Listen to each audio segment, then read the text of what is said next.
దేవుని బిడ్డవి నువ్వు, దేవుని బిడ్డను నేను. మనం దేవుని బిడ్డలం.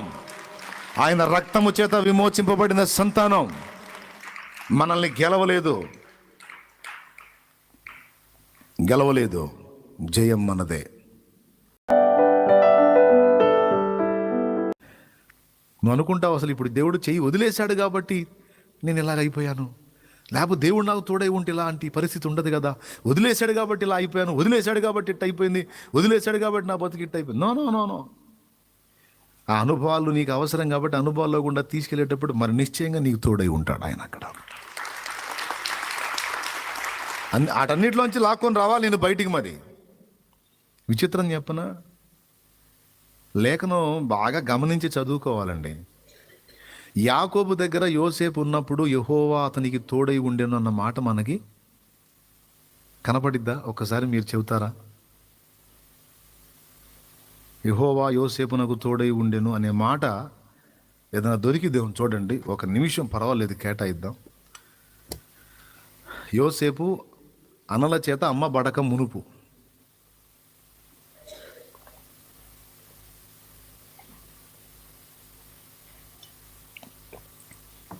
ఆయనకు కళలు వచ్చినప్పుడు, వాళ్ళ నాన్న అద్దాలు అంగి గుట్టించినప్పుడు, ఆ కళల అర్థాలు యోసేపు వాళ్ళ అన్నలకు చెప్పినప్పుడు ఆ మాట ఉందా? చూడండి, పర్వాలేదు, ఏం పర్వాలేదు, ఒక నిమిషం చదవండి, కష్టపడి తీయండి, బైబిల్ తీయండి, చూడండి, గుర్తుపెట్టుకోండి.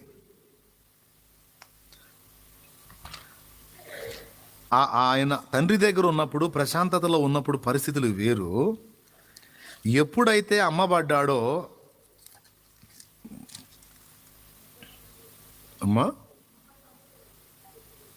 అమ్మ పడక ముందు ఏమన్నా కనపడిందా? యెహోవా అతనికి తోడై ఉండెను అనే మాట కనపడిందా? ప్లీజ్ చెప్పండి, పెద్దగా చెప్పండి. ఎప్పుడు స్టార్ట్ అయింది ఆ మాట? రైట్.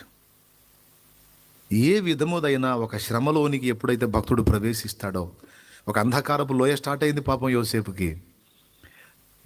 ఎటు వెళ్తున్నాడో, ఇక నెక్స్ట్ ఏంటి అనేది తెలియదు. ఇక తర్వాత అడుగు ఎక్కడ పడబోతుందో తెలియదు. ఇక అంధకారపు లోయ స్టార్ట్ అయింది.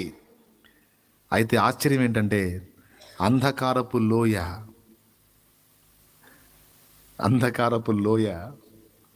ఆయన సన్నిధిని మనతో ఉంచే లోయ, ఆయన సన్నిధి మనతో వచ్చే లోయ. దేవునికి మహిమ. అలాగని మనంతటా మనం దిగిపోవద్దు సుమి, మనంతటా మనం దిగిపోవద్దు. ఆ అనుభవాలు ఎదురైనప్పుడు ఆటోమేటిక్గా నువ్వు చెప్పకుండా దిగుతావు అనుకో. దిగినప్పుడు ఈ మాట గుర్తుపెట్టుకో, ఆయన నీకు తోడుగా ఉన్నాడు. యోసేపు ఎటు పోతే అటు పోయాడు దేవుడు. పోతిఫెరో ఇంటికి పోతే పోతిఫెరో ఇంటికి వెళ్ళాడు, చెరసాల్లోకి పోతే చెరసాల్లోకి వెళ్ళాడు, అక్కడి నుంచి రాజాస్థానంలోకి పోతే అక్కడికి వెళ్ళిపోయాడు. ఇంక అక్కడికి చేరిన తర్వాత ఇక నెక్స్ట్ మీకు తెలిసి ఇక నేను చెప్పాల్సిన అవసరం ఏముంది. కానీ యెహోవా ఎప్పుడు తోడై ఉన్నాడు? వాళ్ళ నాయన దగ్గర అద్దాలు అంగి తొడుక్కొని ఎగురుతున్నప్పుడు తోడై ఉన్నాడా అని ఉందా? కడలేని కడలి తీరము ఎడమాయ కడకునా బ్రతుకునా, కడలేని కడలి తీరము ఎడమాయ కడకునా బ్రతుకునా, గురిలేని తరుణాన వేరువగా నాదరినే నిలిచేవనా ప్రభు, గురిలేని తరుణాన వేరువగా నాదరినే నిలిచేవనా ప్రభు. నేను వెళ్ళే మార్గము నా యేసుకే తెలియును, నేను వెళ్ళే మార్గము.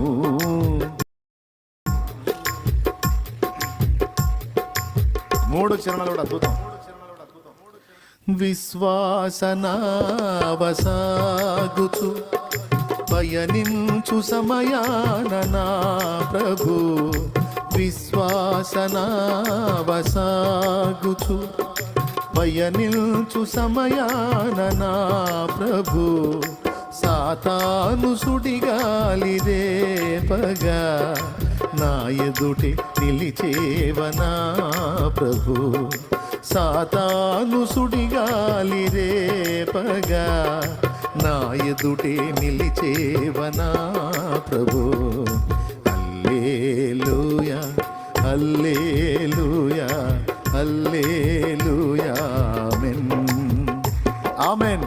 హల్లెలూయా హల్లెలూయా హల్లెలూయా ఆమేన్.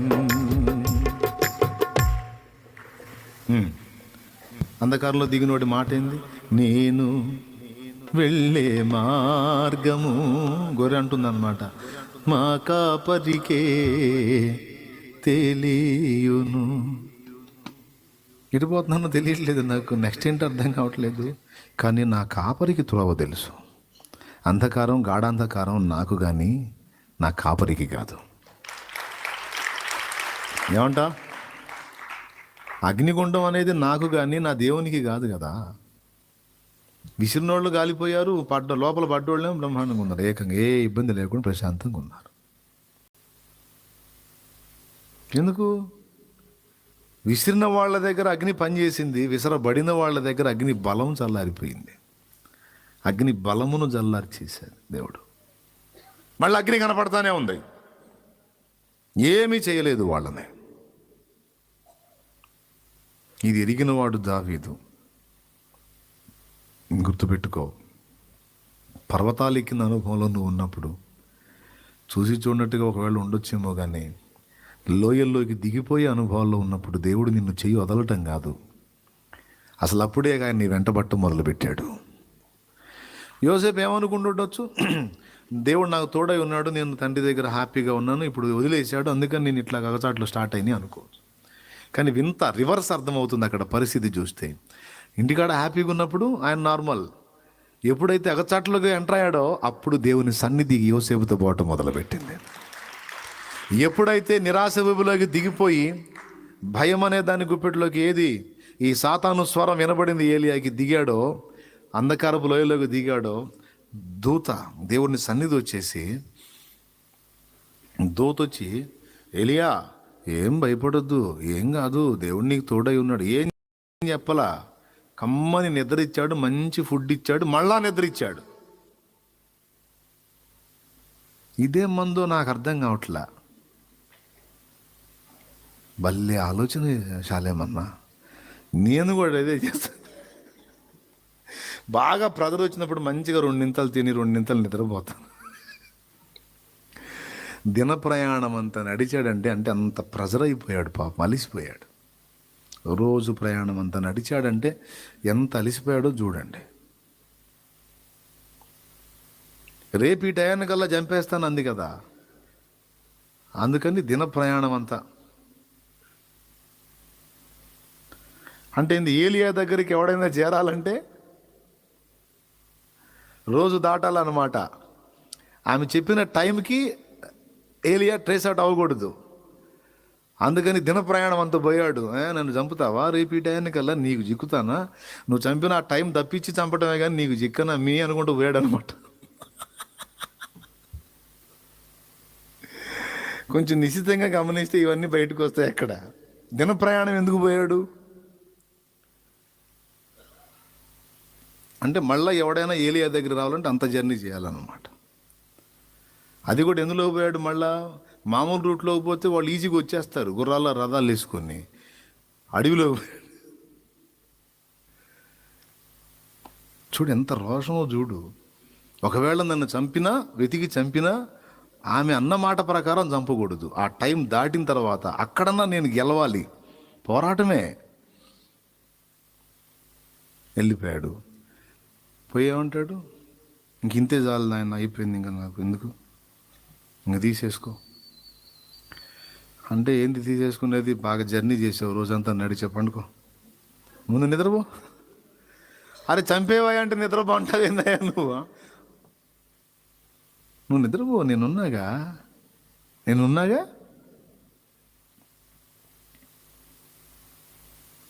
ఒక పక్క దయ్యపు స్వరం, దయ్యపు స్వరం లేదు, లేదు, ఛాన్స్ లేదు, ఎట్టి పరిస్థితుల్లో లేదు, లేదు, లేదు. సోదరుడా, సోదరి, గుర్తుపెట్టుకోండి, ఒక పక్క దేవుడు మాట్లాడుతూనే ఉంటాడు, డోంట్ వరీ నేనున్నానని. మరో పక్క దయ్యపు స్వరం, ఏముంటాం, ఏం లేదు, అయిపోయింది, ఇంకా లేదు చరిత్ర. ఎంతన్నా చెప్పు, మళ్ళీ అది వినపడతానే ఉంటుంది. దాని విషయంలో నువ్వు నేను కరడుగట్టిపోవాలి, సున్నితస్థులమై ఉండకూడదు. దైవ స్వరం వినడంలో చాలా సెన్సిటివ్గా ఉండాల్సిన మనం దయ్యపు స్వరమును లక్ష్య పెట్టుటలో చెవిటి వారం అయిపోవాలి. అయిపోయింది, నేను ఇంకెక్కువ చెప్పను. దేవునికి మహిమ. ఏమైపోవాలి? అవును, దయ్యపు స్వరం వినడంలో నీ పని అయిపోయిందనే మాట వినబడటం, ఆ స్వరం వినబడినప్పుడు, లేకపోతే ఇక నీ వల్ల కాదు, నువ్వు బయటపడవు, నువ్వు ఓడిపోయావు, నువ్వు అలాగైపోయావు, నువ్వు ఇలాగైపోయావు, లేదు నీకు నెక్స్ట్ లేదు, ఇక నెక్స్ట్ స్టెప్ లేదు అని ఎన్ని రకాల ఆలోచనలను వాడు నీ మీదకి వదులుతున్నాడో, ఈ ఆలోచనని వాడే పుట్టిస్తాడని ఉంది బైబిల్లో. యేసును అప్పగింపవలెందని యూదా మనసు అంతకు మునుపు అపవాది ఆలోచన పుట్టించిందని ఉంది. వింటున్నారా? రోగికి కూడా అట్లనే ప్రిపేర్ చేస్తాడండి వాడు. రోగం వచ్చిన వ్యక్తికి కూడా అంతే ప్రిపేర్ చేస్తాడు. నీకు వచ్చిన జబ్బు మామూలు జబ్బు కాదు, ఇక నువ్వు పోతావు. దేవుడు అంటాడు, లేదు నేను స్వస్థపరుస్తాను, నువ్వు నా మాట నమ్ము, అది నమ్మవాగా అంటాడు. అదే వినిపిస్తాడు, మనల్ని మెంటల్గా ప్రిపేర్ చేస్తాడు వాడు. ఇంకా నీకు అవకాశం ఉంటే అవసరమైతే కళలు కూడా చూపిస్తాడు, దర్శనాలు కూడా ఇస్తాడు. అన్నీ కొలాప్స్ అయిపోతున్నట్టు, మొత్తం కూలిపోతున్నట్టు, మొత్తం అయిపోతున్నట్టు, నీ బతుకంతా అయిపోతున్నట్టు, నువ్వు ఏదేదో అయిపోతున్నట్టు వాడు నీకు చూపిస్తాడు. ఏదేదో అయిపోతున్నట్టు దేవుడు ఎందుకు చూపిస్తాడు నీకు?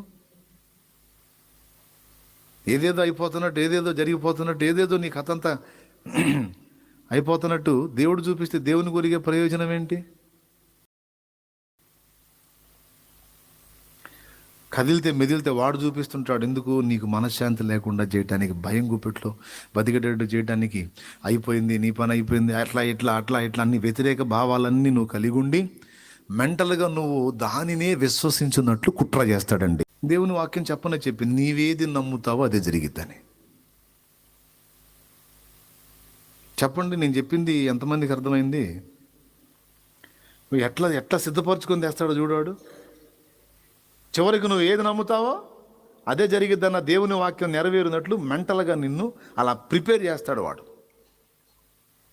నువ్వు అది చేసావు సక్సెస్ కాల, ఇది చేసావు సక్సెస్ కాల, నువ్వు అలా ట్రై చేసావు కాల, ఇలా ట్రై చేసావు కాల, నువ్వు అలా వెళ్ళావు కాల, ఏ విధంగా కూడా లేదు నీకు, లేదు అని నీకు ఇన్సైడ్ ప్రేరణ కలగటమే కాకుండా, ఆలోచన కలగటమే కాకుండా కళలు కూడా వస్తాయి నీకు.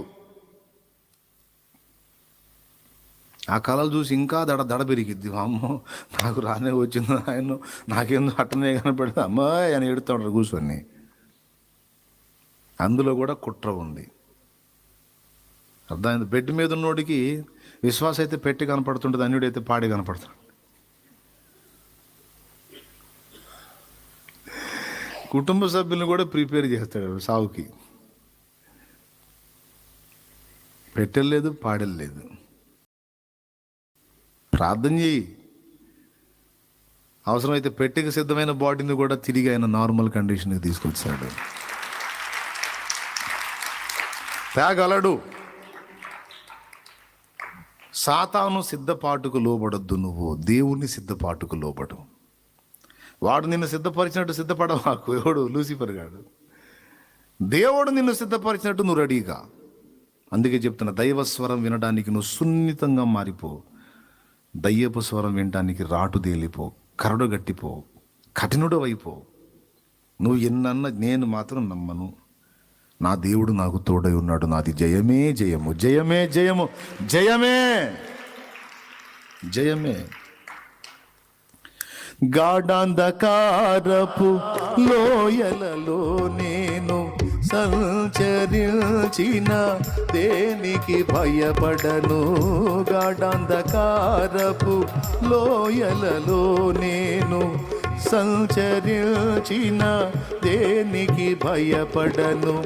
నీ దుడ్డు కర్రయు నీ దండమును అనుదినం అనుక్షణం కాపాడునే. నీ దుడ్డు కర్రయు నీ దండమును అనుదినం అనుక్షణం కాపాడునే. ఆనందమే పరమానందమే.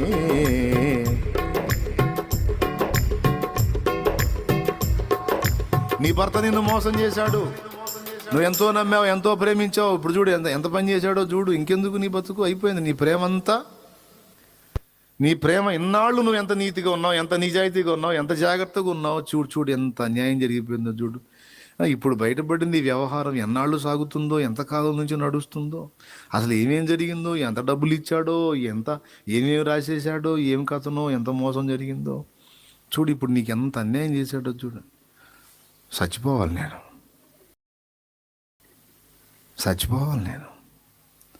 చూడు. ఇంత అన్యాయం చేశాడు నీకు, చచ్చిపో. కళలు కూడా వచ్చేటట్టు చేస్తాడు వాడు నువ్వు పోయినట్టు. లేకపోతే హస్బెండ్ ఎవరో ఇంకొక ఆమెను చేసుకున్నట్టు వస్తుంటాయి, కళ్ళు వస్తుంటాయి. ఎందుకు? నువ్వు అట్లా విశ్వసించేటట్టు, లేదా అక్కడికి వెళ్ళి ఫిక్స్ అయిపోయినట్టు, అక్కడ కూడా ఆ కుంపట్లోనే ఆయన ఫిక్స్ అయిపోయినట్టు కళ్ళు వస్తుంటాయి నీకు. నాశనం చేయడానికి వాడు విశ్వాసం పుట్టించడానికి చూపిస్తుంటాడు ఇట్లాంటి దిక్కుమల్ని అన్ని. నువ్వు చెప్పాల్సిందేంది?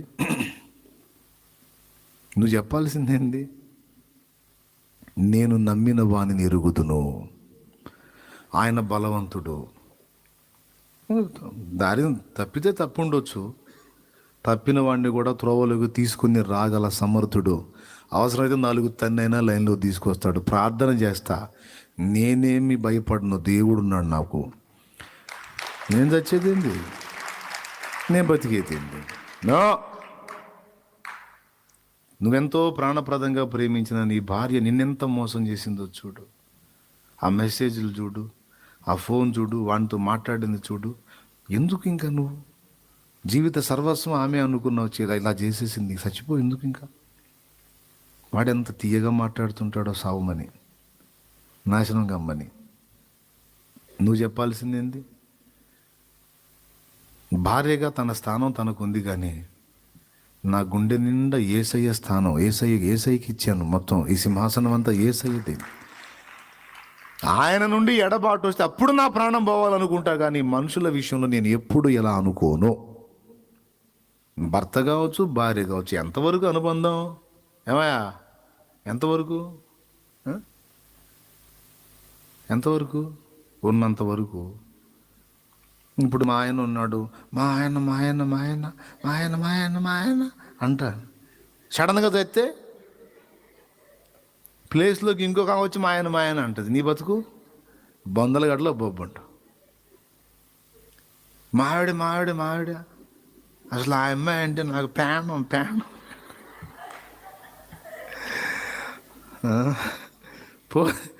పోతే ఏమన్నా వచ్చిద్దా? భర్త లేదు, ఉన్నంత వరకు బంధాలు. ఎవరితో ఎవరు వెళ్తారు, ఎవరితో ఎంతవరకు నడుస్తారు, ఎవరి కోసం చావాలి నువ్వు, ఎవరి కోసం బతకాలి?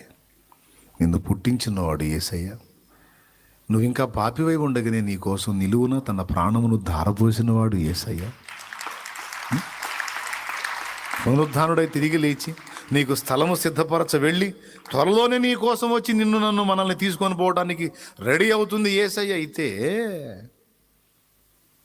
అంత గొప్ప దేవుడు నీకు నాకు తోడై ఉంటే, గాఢాంధకారపు లోయ అయితేనేమి, ఇంకొకటి అయితేనేమి, ఆయన లేడా? ఆయన నిన్ను ఆదరిస్తాడు. గుర్తుపెట్టుకో, వాగ్దత్త దేశంలో ఉన్నప్పుడు కాదు, ఐగుప్తుకు ప్రయాణమైనప్పుడు దేవుని సన్నిధి తోడై ఉంది. యోసేపుకి, ఏలియాకి అంధకారపు లోయలోనికి ఎంటర్ అయ్యాడు. దూత సన్నిధి ఏలియా దగ్గరకు వచ్చింది. ఏలియాకి నిద్రనిచ్చాడు, ఆహారాన్ని పెట్టాడు, బలపరిచాడు. ఎంత బలమిచ్చాడో తెలుసా? వింతైన విషయం అది. ఒక్క రోజు కంటే ఇక నాకు అవకాశం లేదు అని దిన ప్రయాణం అంత దూరం పోయిన వానికి 2 సార్లు రొట్టెలు పెట్టి మంచి నిద్ర, 2 సార్లు నిద్ర ఇచ్చి, 2 అంతల నిద్ర, 2 అంతల ఆహారం ఇచ్చి, ఆ బలం ఎంత పనిచేసినా 40 రోజులు పోయాడండి. 40 రాత్రి భాగాలు ఆహారం లేకుండా ప్రయాణం చేశాడు. గుర్తుపెట్టుకో, అంత బలాన్ని ఇస్తాడు దేవుడు, అంత శక్తినిస్తాడు, అంత కృపనిస్తాడు, అంత సత్వనిస్తాడు, అంత జీవమునిస్తాడు. చంపిందా యెజబెలు? సచ్చిందా? చెప్పాలి. చంపిందా సచ్చిందా? ఏమైపోయింది దాని ప్రతిజ్ఞ? ఎవరి మీద చేసిద్ది? ఎవరి మీద చేసిద్ది ప్రతిజ్ఞలో? దేవుని బిడ్డవి నువ్వు, దేవుని బిడ్డను నేను. మనం దేవుని బిడ్డలం. ఆయన రక్తము చేత విమోచింపబడిన సంతానం. మనల్ని గెలవలేదు, జయం మనదే.